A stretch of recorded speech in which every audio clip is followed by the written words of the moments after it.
welcome back to HJ Doctor Who. So I've done a video where I say what my favourite episode of each Doctor is, what I think is the best. Naturally, I'm gonna do one now for the worst episode of each Doctor. I think that's pretty self-explanatory, don't you think? Same rules as before, every Doctor except for the War Doctor, because I haven't seen enough material from him. For the 8th Doctor I'm going to include Big Finish, but for the other Doctors it's TV only. And for the 1960s, only complete serials that I've seen, so no missing episodes. Anyway, now we've done that. First Doctor. So for the First Doctor, this was probably a fairly tricky one for me. I don't really dislike that many First Doctor stories of the ones that I'm able to watch. Yeah, basically I went with the Space Museum. It's not that I hate this story, I think it's okay. The thing with the Space Museum is, it's a great idea, and part 1 is really good. But then it just sort of goes off the rails in part 2 and becomes this meandering runaround with these overweight, generic humanoid aliens with stupid hairstyles. The Space Museum's one of the first it's from season 2, so it's one of the first explorations of the show trying out some time travel related plot for once, rather than just time travelling to a location and having a story there. This is one of the first stories that actually weaves the concept of time travel into the actual plot line itself. It's kind of a cool, like, flash forward to a possible future fates that they have to avoid, which is the whole premise of the episode. But as soon as part 1's over and part 2 begins, we're left with 3 episodes of, like I said, just sort of generic run around, being chased by these boring fat humanoid alien people that aren't really interesting. The whole thing just veers off and becomes stale after quite a short amount of time, I have to admit. And yeah, although I have to admit, it is the scene where the Doctor is hiding in the Dalek casing and then he does the thing. Yeah, you probably know what scene that is if you're familiar with the Space Museum. That was funny. Alright, Second Doctor. 2 has a lot of missing stories, so I guess in a way that did help to narrow it down a bit. But yeah, in the end I went with the Underwater Menace. That, you know, come to think of it, that was probably one of the easiest choices I've ever made. Stories like the Dominators and the Crotons don't seem to be too popular amongst fans when it comes to the Patrick Troughton era, but personally I quite like them. I think they're at least decent. But there is one story that I think everyone universally agrees on is crap from his era, and that's that time the Doctor went to Atlantis in the near future and it blew up or something. I can't really remember what the fuck happened, to be honest. It's such a crap story. Professor Zaroff is about as close to a comic book villain caricature that we ever got in Doctor Who. The fish people are kind of crap, although I have to admit the scene in like part 3, I think it is, where they're supposed to be swimming around in some underwater cavern. For a story released in the mid-60s, it actually looks really believable in that scene, but that's like one of the only few good points about this story. It's just like one of the most balmy, nonsensical, comic book-esque stories Doctor Who's ever done, and it really doesn't work, even by the goofy 1960s standards of Classic Who. It probably doesn't help that parts 1 and 4 on the DVD release are just telesnap reconstructions with the original audio, which I wouldn't mind if they'd actually used a good sequence of images. I'm sure some of those images last for like multiple minutes on end and it's just one still image. You can barely even make out what the image is of, let alone what the scene is supposed to be. Yeah, you'll probably really struggle to follow The Underwater Menace parts 1 and 4 if you watch it on the 2015 DVD release. Okay, the Third Doctor, this is pretty tricky. So I said in the best episodes video that it was really difficult to pick a best episode from 3 because I liked so many, and for the same reason it's difficult to pick a worst as well. I don't know, I just sort of tossed a coin and threw in Death to the Daleks in the end. There's really not a Jon Pertwee story that I outright dislike, but I think if I really had to pick one, I'd probably put Death to the Daleks. Death to the Daleks, and there could have been a few more, I'm sure, but yeah, this is just the first one that really came to mind for me. Now you could say the Time Monster is the worst, but I quite like it, or the Mutants, which I really don't understand the hate for, or either of the Peladon stories, but I do quite like them as well. But with Death to the Daleks, I think, yeah. Now Jon Pertwee didn't have the best Dalek stories. Honestly, I think Death to the Daleks has got to be one of the biggest, weirdest missteps in terms of classic Dalek stories. I don't know what it is. It's just something that's off about it. Like some of the special effects are a little bit naff, but I can't really hold that against classic Who. The Exelons, the alien race in this, are kind of dull. Bilal, I think his name is, the good one that helps the Doctor and Sarah Jane in this story. He's a fun little character, but he is a little bit overbearing at times and a bit annoying with his pantomime performance. Yeah, the overall plot of this one's not too interesting either. There's some nice location work though, in like the quarries and stuff, so I'll hand that to it. But one of the biggest things about the story that bugs me is the music. Now, barring a few exceptions, classic Who didn't exactly have the most interesting of soundtracks. But yeah, with Death to the Daleks, it's like, let's take the Part 1 cliffhanger as like a little example. Part 1, the cliffhanger is a spaceship lands and the Doctor is with this expedition team who think the ship is rescue from Earth, but it's actually Daleks. The Daleks come out, there's like 4 of them. They come out and surround them and like give an order to execute them. And then the episode ends because, you know, that's a good setup to at least a passable Doctor Who cliffhanger, and one that probably would have been a lot more impactful if the soundtrack wasn't this very boring, mellow trumpet quartet. A lot of the music is made up of this, like, weird trumpet quartet music. It's not even that good. It's literally like, let me see if I can give you an example. So, sticking with the Part 1 cliffhanger, it's supposed to be quite a dramatic moment, and the music that's playing is basically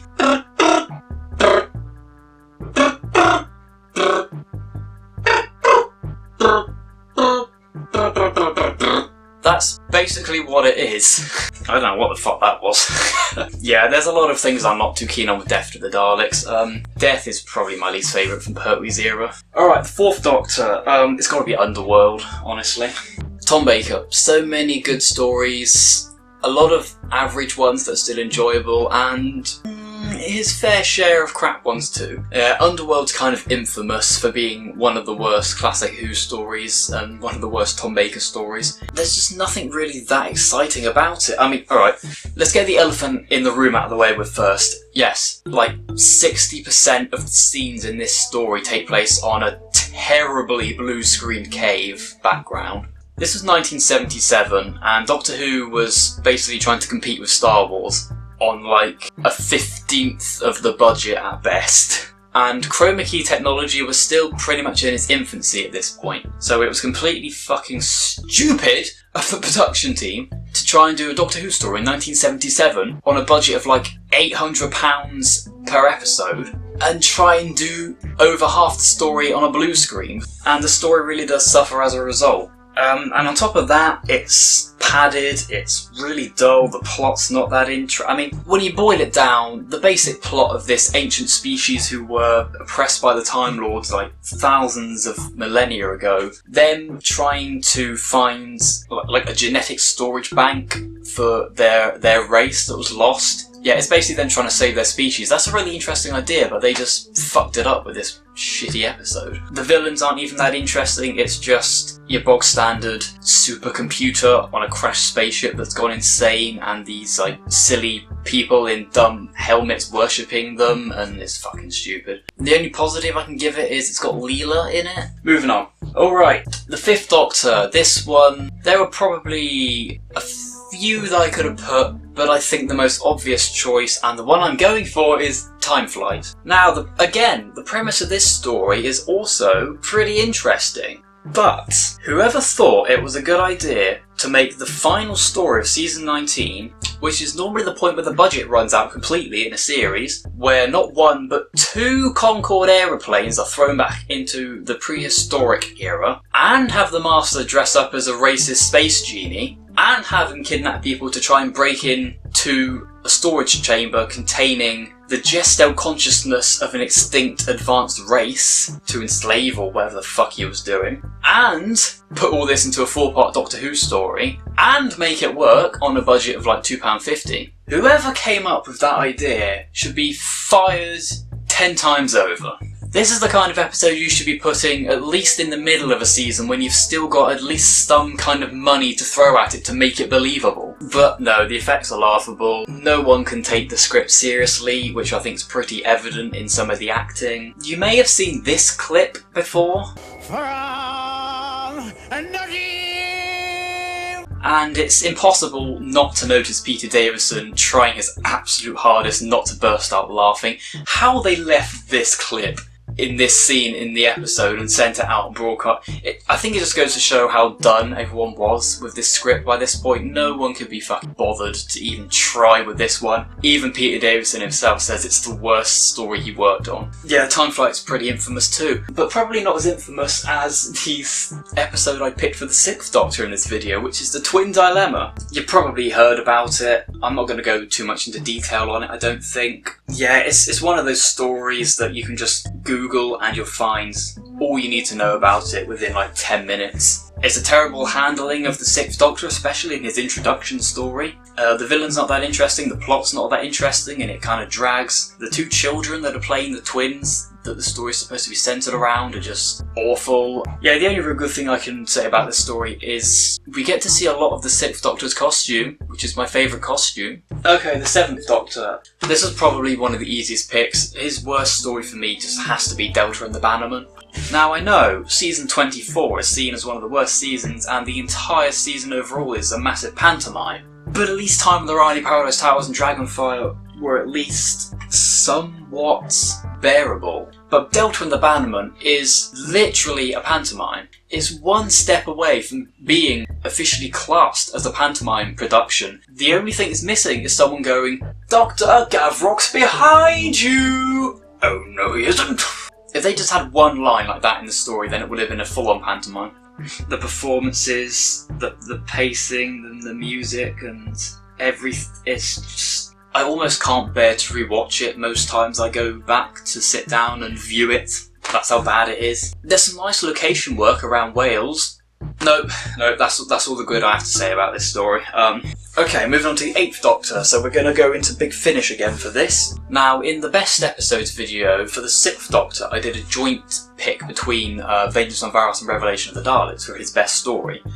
This time around, the 8th Doctor is getting a joint pick for his 2 worst stories. I'm currently towards the end of the Charlie era, so all of my opinions on the 8th Doctor's Big Finish range currently come from that era. So, with that said, I'm choosing The Twilight Kingdom and Scaredy Cat. Okay, we'll go through these briefly one at a time. Right, The Twilight Kingdom is the 4th story slapped right in the middle of the Divergent Universe saga, which is an 8-part mini-series, sort of like in the middle of... Yeah, it's really complicated and hard to explain. The Divergent Universe arc is a pretty mixed bag, I'd say. On one hand, you've got stories like Scherzo, and you've got A Natural History of Fear as well, which is phenomenal. And then you've got stories like The Last, which I think is like a really hauntingly bleak and weirdly fun post-apocalyptic nuclear war story. Care Joy was pretty fun as well. And then you've got the average ones, like The Creed of the Crommen and Faith Stealer, which are still pretty enjoyable, but nothing hugely special. The Next Life is just off doing its own thing, trying not to have its 7th mental breakdown of the evening. But then you've got something as pointless as The Twilight Kingdom. The Divergent Universe arc is set in a universe with no time. It was an opportunity for writers to write stories that were just bizarre, insane, and weird and pretty out there, which Scherzo achieved perfectly. A Natural History of Fear does a pretty good job with capturing that feeling as well, even if it's not necessarily grounded in the Divergent Universe's sort of self-contained mythos. Yeah, that makes sense. But an awful lot of the time the stories in that arc didn't really focus on the fact that they're in a different universe with different laws of physics and existing. And Faith Stealer is probably the worst offender in this. It didn't have to be here. It didn't have to be in the Divergent arc. It could have just been a regular Doctor Who story, and even then it would have been forgettable. Aside from some scenes towards the end that are a bit more exposition and story arc heavy, which is, doesn't even have much to do with the story itself, which again is a negative of this story. The entire plot basically amounts to there's a military expedition that's hiding on some caves on a planet somewhere doing something. I don't even fucking remember what the plot was, to be honest. Basically, some space marines are being killed by a sentient cave consciousness monster thing that's being assisted by one of the generals. The Doctor, Charlie and Kerry show up. They kill the cave creature and the General Koth, I think. Well, they defeat them in some way anyway. And then they just go off to fuck around with the Multi-Haven for a bit in the next story. It's got to be one of the most unremarkable Doctor Who stories I've ever heard, especially coming from Big Finish, and being set in the Divergent Universe arc where your expectations are already higher than average, it really didn't do any favours. And then Scaredy Cat is just, yeah. Scaredy Cat's not even worth mentioning, to be honest. It's got about 10 different ideas that it wants to juggle, none of them work, and it's way too short. It should have been at least 8 parts long, minimum, to cram in all the ideas that it wanted to fully explore, but it's just all rush, and there's no fucking point in talking about it. Go watch Stewbag Full's review of it if you want to know a bit more. Alright, moving on. Okay, moving into the modern era of the 9th Doctor. 9 is one of those Doctors where, granted, he only had 13 episodes, but I think they're all pretty brilliant episodes, for the most part. I say they're all at least a 6. Although that being said, if I had to really pick, I'd probably say Boomtown is the weakest story from his whole series. While I do like it more than I used to, it kind of is filler. It's kind of an unnecessary sequel to the Slitheen 2-parter from earlier on in that series. But it has a more character-focused narrative to it. It's got a bit more of an emotional side. It does do some stuff to progress Rose and Mickey's relationship, so that's good. It's got some Captain Jack in it. And yeah, there's some nice little moments here and there, but overall, not the best story, but it just sort of exists, and it's okay. Alright, the 10th Doctor, here's another one where I'm going to have 2 picks. It's another joint pick. So we're going for 2 episodes from Series 2, and that's The Idiot's Lantern and Fear Her. Yep, The Idiot's Lantern, it's the one with the cringy TV creature that sucks people's faces off. It's just not that enjoyable of a story. The actual serious parts of it are either kind of dull and underdone, or they're just overacted to oblivion, which makes it even more of a cringe fest. And the comedy in it, is there even any comedy in this story? I don't know, the comedy doesn't quite stick the landing either. The only really notable thing that I like about this story is the scene where the Doctor just shouts at the dad of the family. That's really the only notable thing that I like about this. And then there's Fear Her, which I guess sounds good on paper, but yeah, I think the execution was just, it didn't turn out right, basically. And to think, they rejected a script from Stephen Fry in favour of Fear Her. Instead of the episode about the badly acted alien-possessed child drawing scribble monsters during the 2012 Olympics, we could have had a Doctor Who story written by Stephen McFucking-Fry. I don't know why I said McFucking, and I'm pretty sure that would have been a lot better. Fear Her is like the literal definition of, oh, it's that little forgettable filler episode that comes right before the finale. No one's going to care about it because they're going to be too hyped for the finale afterwards, so let's just stick some crappy Monster of the Week story on screen and hope people don't notice. Anyway, moving on to the 11th Doctor. Okay, the 11th Doctor I went with one of the Christmas specials, which is The Doctor, the Widow and the Wardrobe. There's a few episodes I could have picked here, like Closing Time, Nightmare in Silver, or The Crimson Horror. But at least with 2 of them, they have Cybermen, and even if they're crap stories, at least we have the Cybermen to look at. And The Crimson Horror, I mean, at least there's a plot to it, and there's something to work with, but The Doctor, the Widow and the Wardrobe is just garbage. It's just, I hate it. Yeah, I don't even want to talk about it all that much. I don't think anyone's really a fan of it. The plot's sloppy and terrible, the whole script is just naff.